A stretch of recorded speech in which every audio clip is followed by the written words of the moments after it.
আসসালামু আলাইকুম। আজ রবিবার ২১ জুন ২০২৬, ৭ আষাঢ় ১৪৩৩ বঙ্গাব্দ, ৫ মহররম ১৪৪৮ হিজরি। স্বাগত জানাচ্ছি আমাদের প্রতিদিনের আয়োজন আজকের প্রধান প্রধান জাতীয় দৈনিক পত্রিকার প্রথম পাতার খবরে। আমার দেশের প্রধান শিরোনাম, হাসিনার চুক্তি নিয়ে বিপাকে সরকার, ভারত সীমান্তে কাঁটাতারের বেড়া। এই খবরে বলা হচ্ছে, সমঝোতা স্মারক বাতিলে ইউনূস সরকারের চিঠির জবাব দেয়নি ভারত। ৪,১৫৬ কিলোমিটার সীমান্তের ৩,২৭১ কিলোমিটার এলাকাতেই অবৈধভাবে কাঁটাতারের বেড়া নির্মাণের কাজ শেষ। আন্তর্জাতিক আইন লঙ্ঘনের পক্ষে ভারতের সাফাই। খেলাপি দেখানো যাচ্ছে না ১,৮২,০০০ কোটি টাকা। এই খবরে বলা হচ্ছে, উচ্চ আদালতের স্থগিতাদেশ, ঋণ খেলাপির তকমা থেকে রেহাই পেতে আইনকে অস্ত্র হিসেবে ব্যবহার, রিট করে ৪৫ ঋণ খেলাপি প্রার্থীর এবার সংসদ নির্বাচনে অংশগ্রহণ। মাফিয়া পার্টি আওয়ামী লীগ সম্পর্কে পুলিশ সতর্ক, সংবাদ সম্মেলনেও স্বরাষ্ট্রমন্ত্রী। এই খবরে বলা হচ্ছে, বেনজিরকে ফেরাতে প্রত্যর্পণ নোট পাঠানো হয়েছে, মোহাম্মদপুরের অপরাধীদের নির্মূল করা হবে।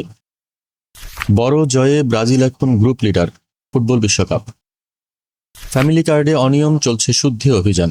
এই খবরে বলা হচ্ছে, বিভিন্ন পর্যায়ে প্রায় ১,৮০০ কার্ড বাতিল, ১৭৪ জনের আছে সঞ্চয়পত্র, ৩৮ জন চাকরিজীবী ও ৬৯ জন পেনশনভোগী, ৪৪ জনের নামে নিবন্ধিত গাড়ি। দৈনিক ইত্তেফাকের প্রধান শিরোনাম, অতীতে এত শিশুর মৃত্যু দেখেনি বাংলাদেশ। এই খবরে বলা হচ্ছে, হাম ও উপসর্গে এ পর্যন্ত প্রাণ গেছে ৬৭৭ শিশুর, আক্রান্ত লাখের বেশি। প্রধানমন্ত্রী মালয়েশিয়া যাচ্ছেন আজ, চীন সফরে সই হতে পারে ১৫ থেকে ১৭টি চুক্তি। লেবাননে আবারও ইসরায়েলি হামলা, নিহত ২০। হরমুজ প্রণালী ফের বন্ধ ঘোষণা করল ক্ষুব্ধ ইরান। বেনজিরকে দ্রুত দেশে ফেরানোর প্রক্রিয়া চলছে বলেছেন স্বরাষ্ট্রমন্ত্রী। আওয়ামী লীগ রাজনৈতিক দল নয়, মাফিয়া পার্টি। ২৩ জুন ঘিরে পুলিশকে সতর্ক থাকার নির্দেশ। ধানমন্ডিতে গৃহকর্মীকে হত্যার অভিযোগে পাওবোর প্রকৌশলী স্ত্রী সহ রিমান্ডে। এই খবরে বলা হচ্ছে, হত্যার পর লাশ ফেলে দেওয়া হয়, অভিযোগ গৃহকর্মীর বাবার। নয়াদিগন্তের প্রধান শিরোনাম, মালয়েশিয়ার সিন্ডিকেট মামলায় নতুন মোড়। এই খবরে বলা হচ্ছে, মানব পাচার থেকে অব্যাহতি, প্রতারণার ফৌজদারি অভিযোগ বহাল, বিচার বিভাগীয় তদন্ত চাইলেন বাদী। শান্তি চুক্তি নস্যাতে তৎপর নেতানিয়াহু, মার্কিন গোয়েন্দাদের সতর্ক বার্তা।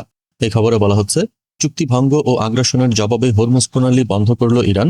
আলোচনায় বসতে সুইজারল্যান্ড যাচ্ছেন আরাকচি ও উইটকফ।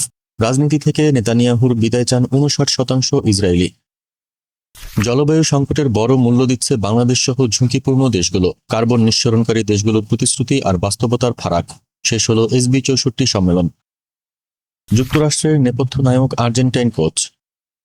দৈনিক কালবেলার প্রধান শিরোনাম, শিক্ষক কর্মচারীর নিয়োগ পদোন্নতি ঝুলছে মামলায়।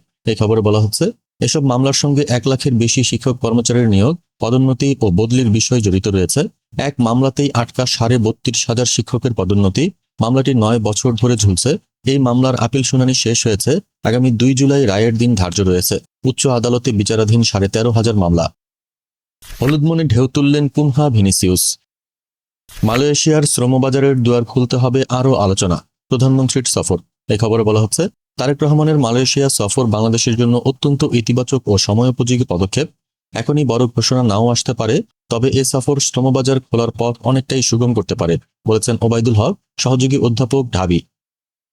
কালের কণ্ঠের প্রধান শিরোনাম, চীনের সঙ্গে সম্পর্ক নতুন উচ্চতায় নেওয়ার প্রস্তুতি। প্রধানমন্ত্রীর মালয়েশিয়া ও চীন সফর। এই খবরে বলা হচ্ছে, আজ কুয়ালালামপুর যাচ্ছেন, পরশু তালিয়ান। নজর বাণিজ্য, বিনিয়োগ ও শ্রমবাজার। চীনের সঙ্গে ১৫ থেকে ১৭টি চুক্তি ও সমঝোতা স্মারক স্বাক্ষরের সম্ভাবনা। চীন সফরে তিস্তা মহাপরিকল্পনা নিয়ে আলোচনা হবে। হাসিনা সংশ্লিষ্টদের জব্দ সম্পদের ৮০% দুদকের নিয়ন্ত্রণের বাইরে। এই খবরে বলা হচ্ছে, এখন পর্যন্ত জব্দ ৪০,০০০ কোটি টাকা। মূল বাধা আমলাতান্ত্রিক জটিলতা ও বাস্তবায়ন দুর্বলতা। এখনও ওই সম্পদ ভোগ করছেন অভিযুক্তের সহযোগীরা। আবার হরমুজ প্রণালী বন্ধ।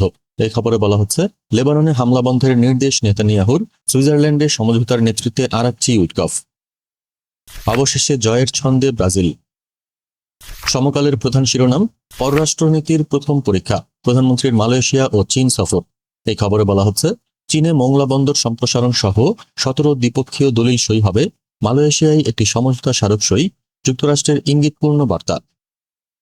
ব্রাজিলের এক চিলতে রোদ কুনিয়া। বৈঠকের প্রস্তুতির মাঝে হরমুজ বন্ধ, ইরান যুদ্ধ।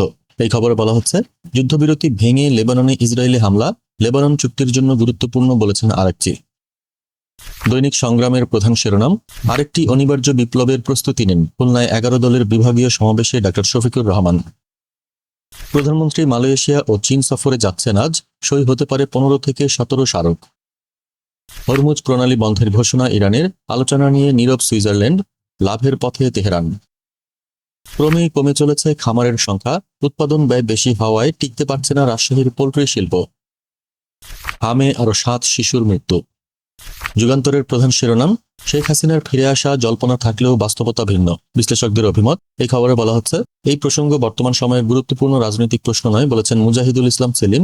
দেশে ফিরে রাজনীতিতে সক্রিয় হওয়ার সম্ভাবনা খুবই সীমিত, বলেছেন মাহমুদুর রহমান মান্না। দেশে ফিরলে শেখ হাসিনাকে আইনের মুখোমুখি হতে হবে, বলেছেন ব্রিগেডিয়ার জেনারেল অবসরপ্রাপ্ত রুকন উদ্দিন। বড় সমস্যা 15 বছরের শাসনামল নিয়ে জবাবদিহি করা, বলেছেন আলতাফ পারভেজ।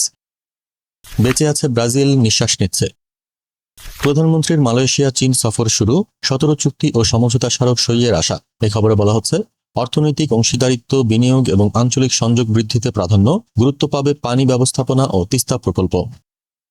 আইন শৃঙ্খলা পরিস্থিতি বেসামাল, জনমনে প্রশ্ন। এই খবরে বলা হচ্ছে, নিয়ন্ত্রণহীন পরিস্থিতির জন্য ক্ষমতার দ্বন্দ্ব সহ 5টি কারণ দায়ী, মন্তব্য বিশ্লেষকদের।